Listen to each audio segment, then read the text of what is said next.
Kalau Sandi terus berada di bawah Gerindra, maka Sandi akan selalu berada di bawah bayang-bayang Prabowo Subianto, pamor, aura, dan kebintangan Sandiaga Uno.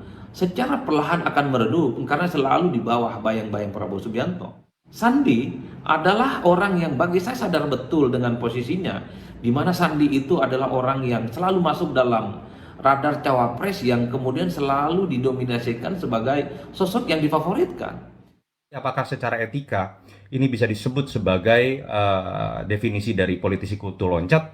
Ya, dengan definisi yang sama, jangan-jangan kita bisa mengatakan Surya Paloh dengan Prabowo adalah politisi kutu loncat juga. Gagal dalam pertarungan perebutan di konvensi Golkar, atau kemudian Surya Paloh dalam konteks perebutan ketum Golkar lalu mendirikan partai baru. Jangan-jangan yang harus kita definisikan ini adalah fenomena atau simbol dari memang kegagalan dari fungsi kaderisasi dan regenerasi parpol yang kalau tidak dibenahi akan terjadi terus-menerus di waktu-waktu mendatang.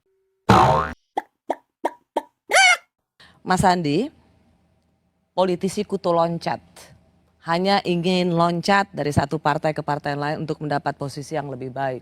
Apa yang ingin Anda bantah dari ini? Atau jangan-jangan ini ada benernya?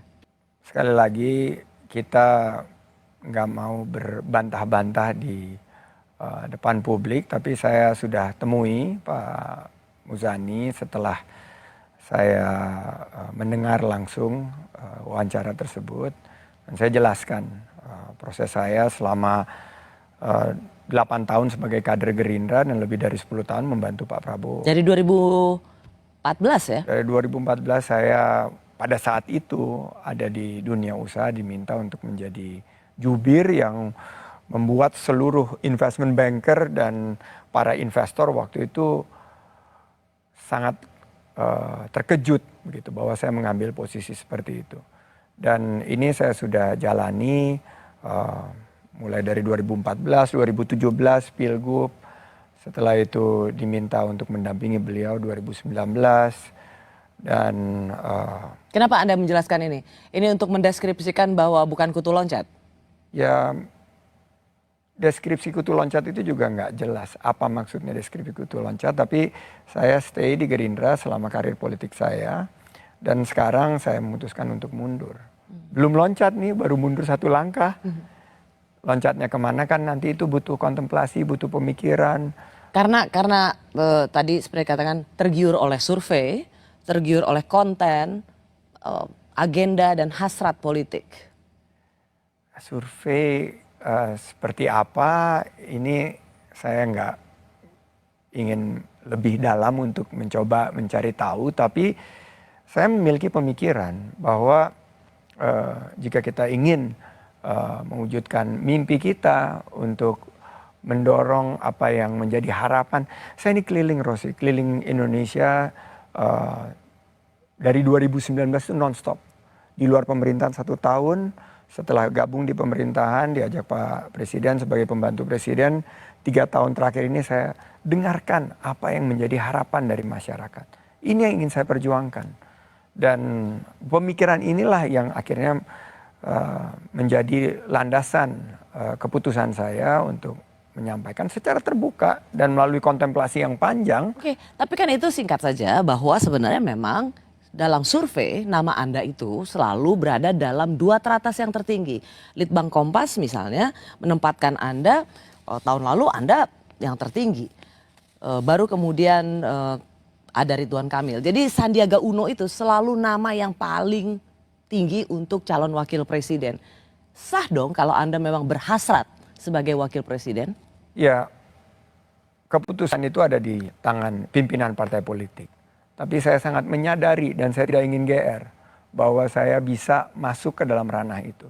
Bisa, Anda berhak untuk GR karena Pak Jokowi sendiri ketika setelah deklarasi PDI Perjuangan untuk Ganjar Pranowo, Pak Jokowi ditanya siapa yang cocok sebagai calon wakil presiden Ganjar. Salah satu dari nama yang disebut sebagai cocok sebagai calon wakil presidennya Pak Ganjar itu adalah Sandiaga Uno. Anda rasanya boleh-boleh aja sih GR.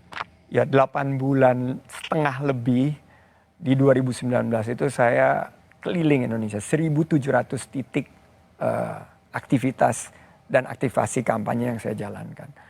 Tapi saya melihat bahwa akhirnya nanti pilihan itu tetap jatuh di tangan para pimpinan partai politik, dan keputusan itu juga tidak akan diambil tanpa ada pertimbangan. Pasti mereka akan mempertimbangkan masukan dan akhirnya akan mengambil keputusan yang terbaik buat, tentunya buat NKRI, buat Indonesia Maju. Saya mau tanya sih, Mas Andi, frankly, dengan sejujurnya, Anda tuh sebenarnya ngincer wakil presiden kan?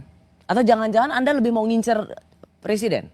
Karena kalau calon presiden kan udah jelas, Pak Anies, PKS, Demokrat, dan Nasdem. Ada Pak Ganjar, PD Perjuangan, P3, dan kemudian Pak Prabowo.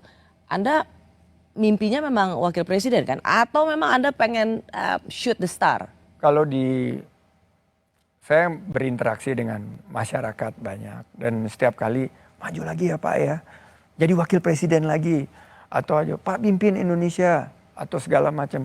Ini kan secara kualitatif itu yang disampaikan kepada saya. Tapi saya harus kembali lagi bahwa yang akhirnya menentukan itu bukan saya. I know. Bukan saya. Jadi kalau saya berhasrat apapun juga itu, ya tentunya nanti akan memutuskan pimpinan partai politik. Tapi dalam As simple as that, gitu. Tapi dalam agenda Anda memang presiden itu sesuatu yang bisa Anda raih, Anda kan bisalah untuk applying di partai-partai. Tapi Kak, menjadi calon presiden itu sesuatu yang ada dalam hitung-hitungan Anda. Anda kan bisnismen. Kalkulasi itu kan ada dalam setiap lembaran-lembaran hitungan.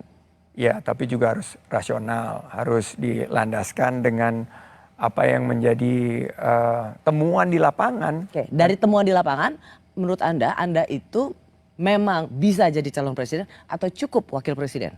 Kalau dilihat dari tadi survei yang dikutip Litbang Kompas, di survei presiden sudah terpampang 3 teratas. Dan itu sepertinya di wakil presiden sudah terpampang 3 teratas. Dan itu yang menjadi, saya sangat percaya sama data. Jadi itu, benar dong, Anda tergoda untuk keluar dari Gerindra, mau menjadi wakil presiden karena Anda punya agenda atau hasrat politik. Kalau saya tergoda oleh survei. oleh survei. Saya itu dulu ditunjuk sebagai wakil presiden itu dari Partai Gerindra di 2019. Jadi konteksnya sangat tidak relevan saat ini. Sekarang saya memiliki waktu yang panjang karena pada 2011 atau 2018 saat ditunjuk sebagai pendamping Bapak Prabowo, pada waktu itu kan last minute sekali. Ya. Dan sekarang ini kita punya kontemplasi hampir 1 tahun sebelum nanti. Sudah lebih dari 5 kali Anda menyebutkan kata kontemplasi. Ya, kontemplasi kan bagian daripada bertafakur, kita berpikir apa yang bisa kita sumbangkan, kita kontribusikan kepada negara. Padahal sebenarnya apa yang secara faktual saja hasil kontemplasi Anda ini disebutkan oleh, sekali lagi saya ingin menyebutkan bahwa Gerindra tempat Anda dibesarkan mengatakan bahwa seluruh kader Gerindra akan siap berjuang all out untuk memenangkan Prabowo Presiden 2024 dan kita akan mengalahkan Sandi di posisi apapun. Anda dianggap melawan Prabowo dan Gerindra akan all out untuk mengalahkan Anda. Satu musuh aja kebanyakan dalam politik. 1000 teman masih terlalu sedikit. Anda sedang mengumpulkan musuh dalam politik. Ya, kontestasi ini kan bagian daripada kompetisi yang ujungnya nanti akan berkolaborasi juga. Banyak yang menyampaikan bertanding untuk bersanding. Saya nggak melihat kontestasi ini kita memecah belah, langsung bermusuhan, enggak. Saya bilang bahwa kita mungkin berbeda pendapat. Dan saya belajar dari Gerindra, dari Pak Prabowo, bahwa kalau memiliki pemikiran lain, ya silakan, pintu di luar sana silakan pergi. Tadi Pak Habibur Rahman juga menyampaikan, nggak perlu pamit, nggak perlu permisi. Saya justru merasa perlu. Saya permisi, saya pamit, saya tuangkan apa isi hati saya dalam surat. Nah, itu yang sudah saya sampaikan. Nah, menurut saya chapter ini sudah selesai. Mari kita melangkah menatap masa depan. Apa yang sudah terjadi, banyak yang bilang water under the bridge. Ini sudah menjadi bagian dari masa lalu. Dan bagi saya ini kenangan indah selama saya berinteraksi, berjuang bersama di Gerindra. Dan ini biarkanlah ini menjadi kenangan manis. Dan mudah-mudahan siapa tahu kita bisa bekerja sama lagi.